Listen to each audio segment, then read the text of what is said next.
Welcome back to another beautiful day in the land of music. My name is Douglas, and in today's video, I'm going to be walking you through recording a song in linear fashion.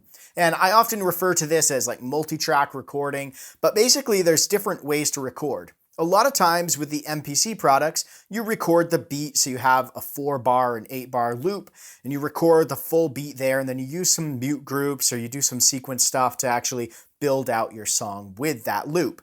Well, linear recording kind of takes a different approach, and you record from start to finish on each track. Now, obviously, if you're doing a full production, you might have a combination of the two, but in our case, we're just going to go through and do a little ballad. I wrote this song about 8 years ago for my wife, and we're going to record a verse and chorus of this song. I'm going to kind of walk you through my workflow as I'm setting up a project, and for the most part, I do linear recording, multi-track recording in Pro Tools. And with this keyboard, obviously a lot of people that are familiar with MPC are going to be coming into this from a beat-making background. And for me, that's not the case. I don't come from that background. I come from more of a linear recording type background.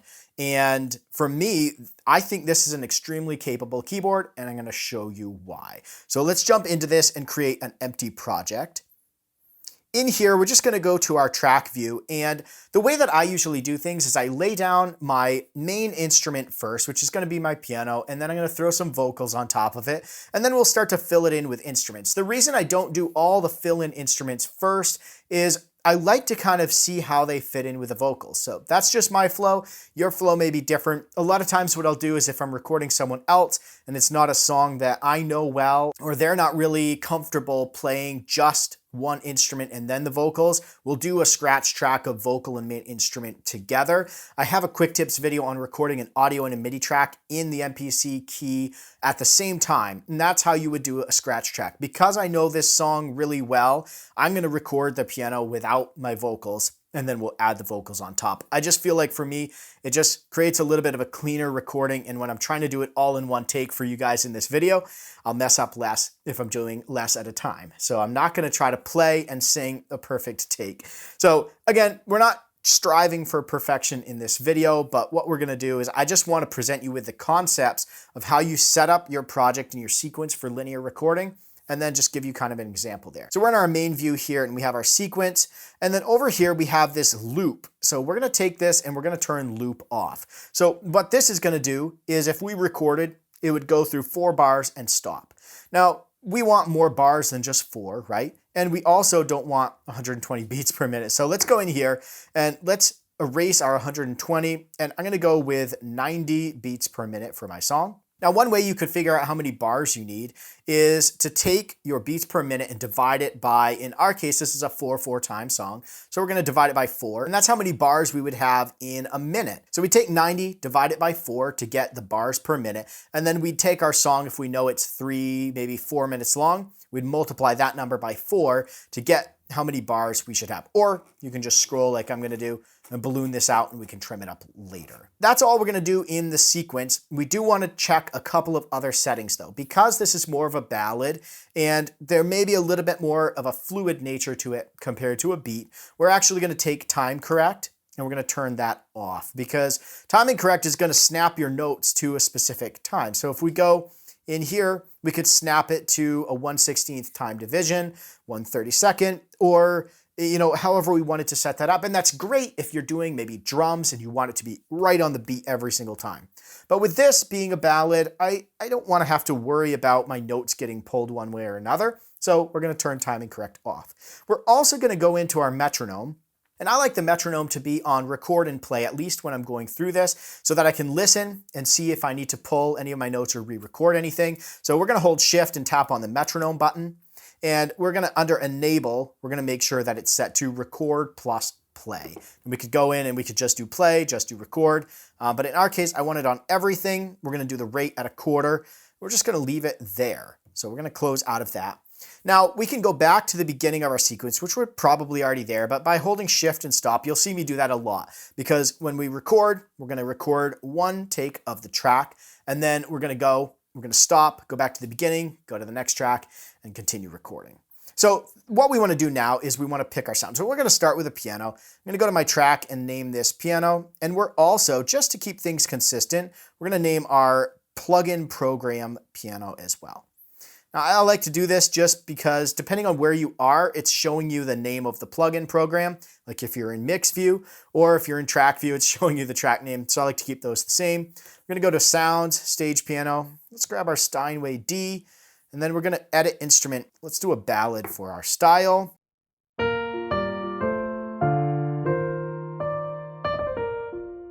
So I'm happy with that. Let's go back to our track and let's record this. So again, you could do vocals and piano at the same time, get your scratch down, or if you had a guitar, plug that in here. I'll talk about vocals here in a second when we do that track.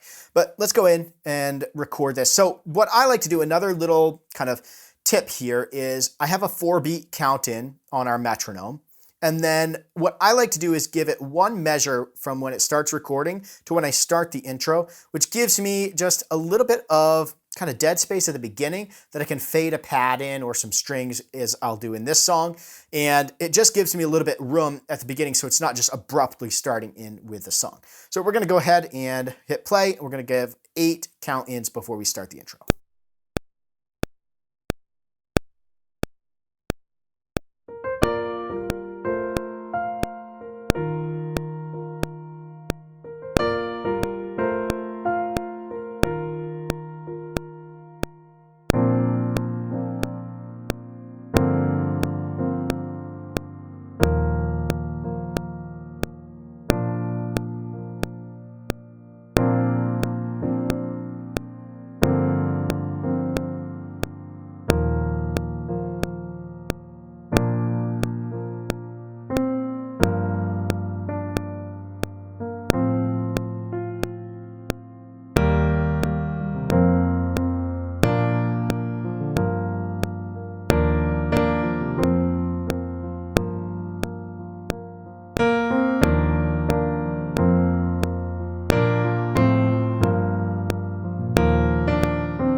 So we're going to stop at that. That's verse 1 and chorus of that song with a little intro and an interlude after. So that's our piano. If we go back, we should be able to listen to that. We can see all of our notes here.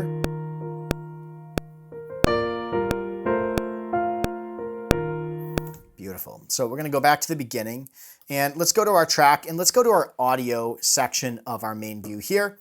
Let's set up our microphone here. So I do have this microphone. I've got phantom power on. I'll do a separate video on the audio interface that's included with this keyboard, but I usually run my gain. So there's phantom power, which I have on because I have a cloud lifter on this microphone. And then my gain knob, I've adjusted. I've watched my levels here on the screen. And I like my peak to be somewhere between -10 to -5 dB. Closer to the -10, maybe 1 or 2 spikes. You don't want it to go above 0. You really don't want any sort of clipping in there. That's really hard to take out, so get it right the first time. The one thing I am going to change here, though, is you'll notice it's just coming out of the left side. So we're going to go in and tap on our inputs. We're going to go to input 1. So now we're getting it on both. And I'm going to turn monitor on so that I can actually hear what I'm singing. And let's go ahead and throw just a light reverb on here. So we're going to go to reverb. That is way too heavy. Check, check, 1, 2. Check, check, 1, 2. Yeah, I think I'm good with that. So we'll go back there and we could add 3 more effects to this, but I'm going to leave all the other inserts as is, and we're going to record this vocal. Again, we could have recorded this with the piano, but I'm going to do it separately just because I prefer doing it that way when I'm trying to do one take. So I'm going to go back, record, play, and we're going to record the vocals on this. One little tip here is I like to take just one ear of my headphones and move it back. Because these are closed backed, I have a hard time hearing my voice. It sounds muffled. So if I take one of my things and pull it off my ear a little so I can hear in the room, it just makes it a little bit easier for me to hear if I'm in tune and stuff like that. So just a little tip there. Let's go ahead and record the vocals.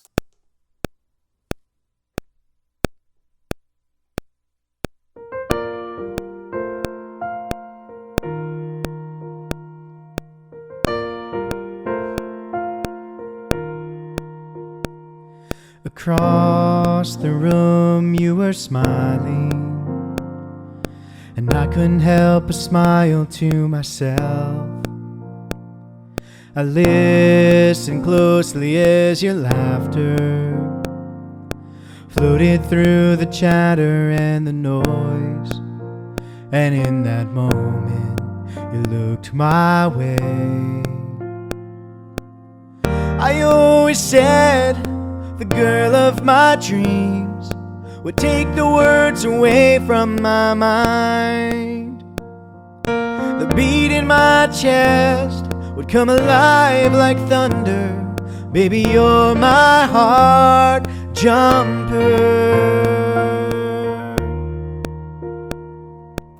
So there's our vocal. We're going to push the mic away from us. And let's turn monitor off. And let's go in and take a listen to this so we can kind of move back and forth in our sequence here. So let's I couldn't help but smile to myself. I listened closely as your laughter. Let's go ahead and throw an EQ on here. Floated through the chatter and the noise, and in that moment you looked my way. I always said the girl of my dreams would take the words away from my mind. The beat in my chest would come alive like thunder. Baby, you're my heart jumper. And let's do one more thing here. Let's throw a little bit of delay on there. We're going to go back once again.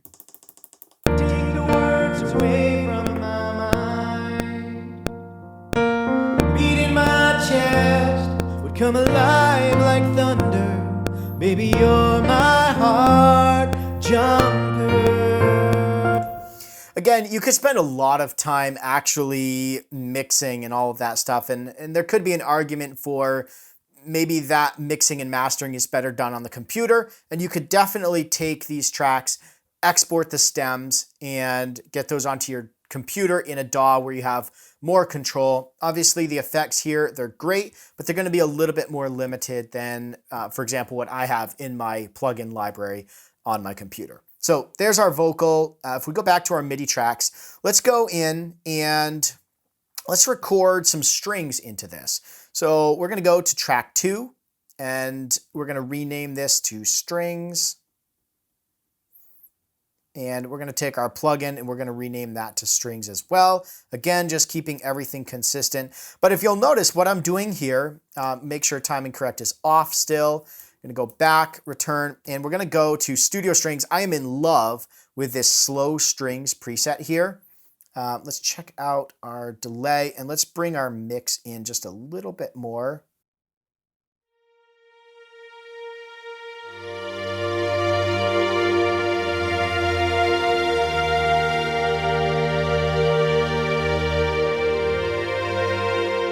It's an absolutely beautiful string sound, and obviously I'm going to be going through the studio strings instrument in a separate video. If that's up, I'll link it below.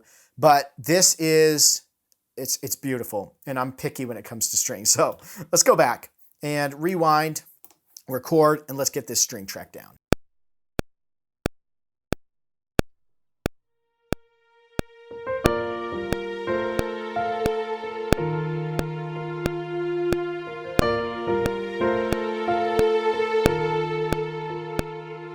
Across the room you were smiling, and I couldn't help but smile to myself.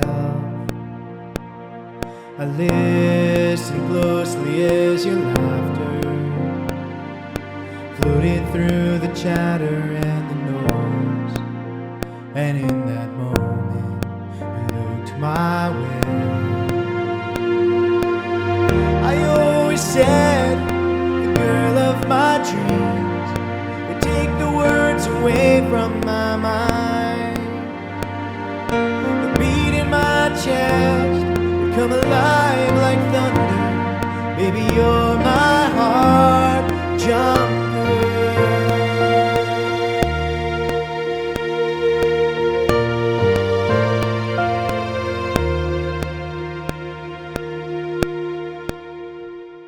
Not perfect, but you get the idea. Let's go back. Let's grab our third track here and let's throw some bass on here.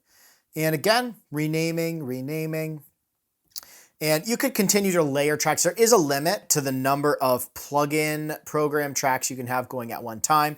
But if you end up running out of space, you can always make a copy of your sequence. You have a backup and you could go in and bounce one of your tracks that you're really happy with to an audio track.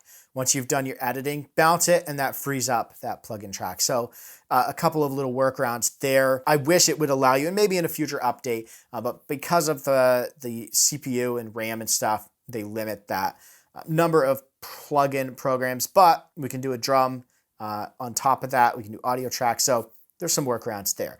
I'll talk more about that in a future video, some of the workarounds to maybe some of the limitations in here. But for now, I mean, I think this is the ultimate machine for kind of getting those song concepts out and down. If you're writing and just trying to get those ideas down, this is fantastic. The flow here is amazing. So we're going to go to sounds. Let's go to, actually, we're going to back out. We're going to go to Fabric XL. We're going to go to bass guitars and let's go in and like a finger bass DI. Finger bass amp. I like that. So let's go with that. Rewind, record, and let's just go in and do this.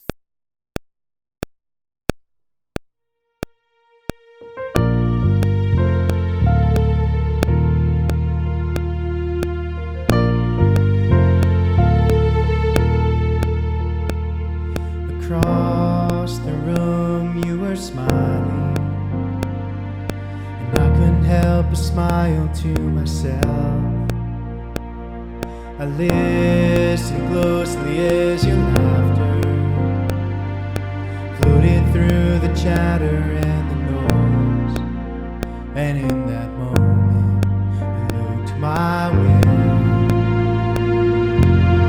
I always said the girl of my dreams would take the words away from my mind. The beat in my chest would come alive like thunder. Baby, you're my heart jumper.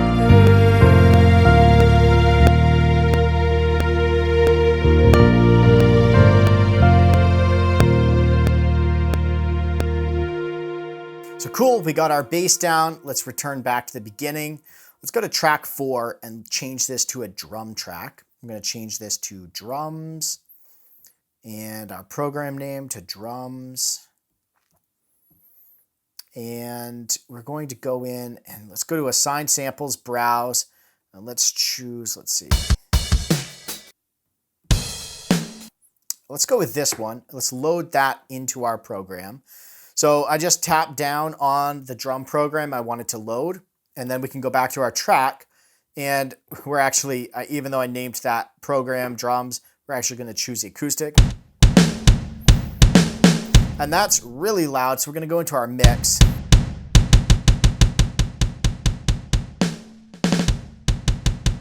And let's go into our effects here, and let's go in and add a bit of, let's see, let's go in and do,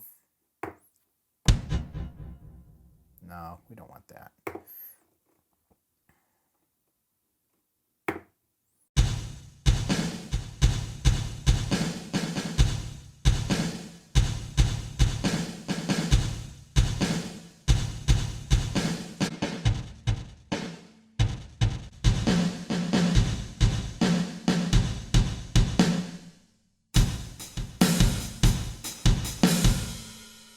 Let's go with that. We're going to try that. I'm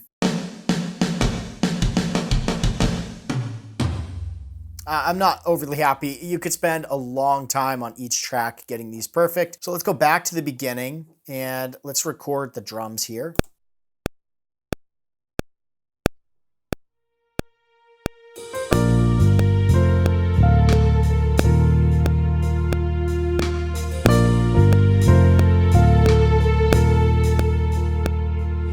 Across the room you were smiling, and I couldn't help but smile to myself. I listened closely as your laughter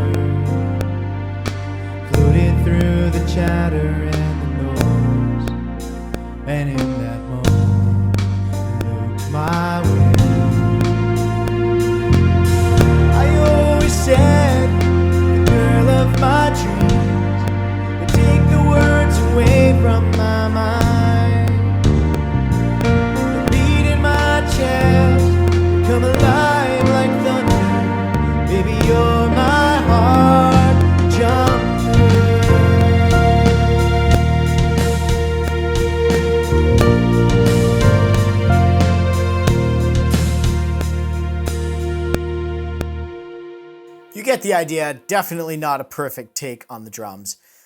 But let's stop there. You could add track after track after track, and you could continue to layer. If you run out of plugin programs, you could bounce them to audio and keep going. And the concept behind it is the same though. So we set up our sequence, and all we're doing is start to finish on each one. So we can go into mix, and we could mix our programs, or if we go up to the top here, we can see audio, MIDI. So we could go to our MIDI tracks, and there are our MIDI tracks. We could take arm off. Let's go back and let's just do a little bit of light mixing here.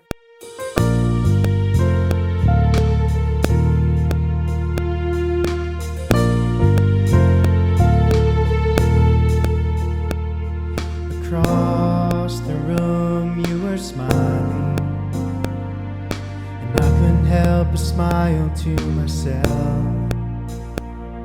I listened closely as your laughter floated through the chatter and the noise, and in that moment I looked my way. I always said the girl of my dreams would take the words away from my mind. The beat in my chest would come alive like thunder. Baby, you're my heart jumper.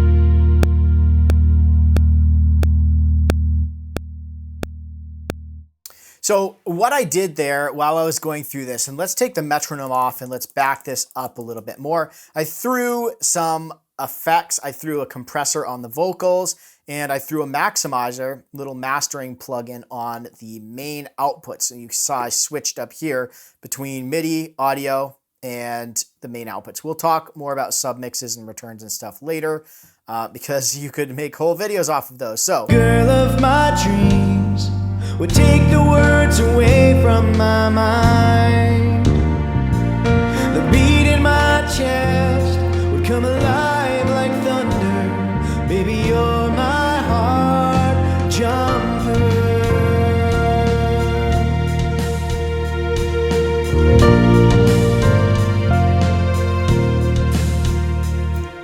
So a very rough job of mixing this and kind of mastering, not really.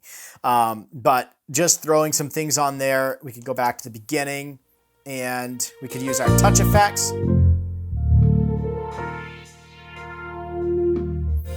Unfortunately, there's not a way that I have found to record automation on the main outputs. So if you're doing the touch effects on the programs, you can record that automation of the touch effects. I have not found a way in here, and I've done a little research. I don't think it's possible right now to do it on the main outputs or on the submixes. Unfortunately, I wish you could, because that would be really cool to be able to do that, but that's something you're probably gonna have to do on the computer. So that's one little limitation that I've found here, but not a deal breaker for me, especially with like linear recording and ballads. I'm not really using the touch effects, so it doesn't really kind of play into that. So I hope this was helpful. I know I just scratched the surface and kind of blew through a lot of stuff there. So if you've got questions around multi-tracking, linear recording within the MPC Key, as you can see in a fairly quick-ish video, I was able to kind of put down a song idea. And what I think is really cool about this is you could spend a lot more time, and I haven't even used all the power within here in this short amount of time we've had together. And I think this is really cool. I'm not sponsored to say that. I'm not affiliated with Akai at all. I just think this is a wonderful keyboard, and I hope you guys enjoyed this video. Again, if you have any questions, throw them down in the comments below. I'll do my best to answer them. Thanks for watching. Stay inspired and keep making that music.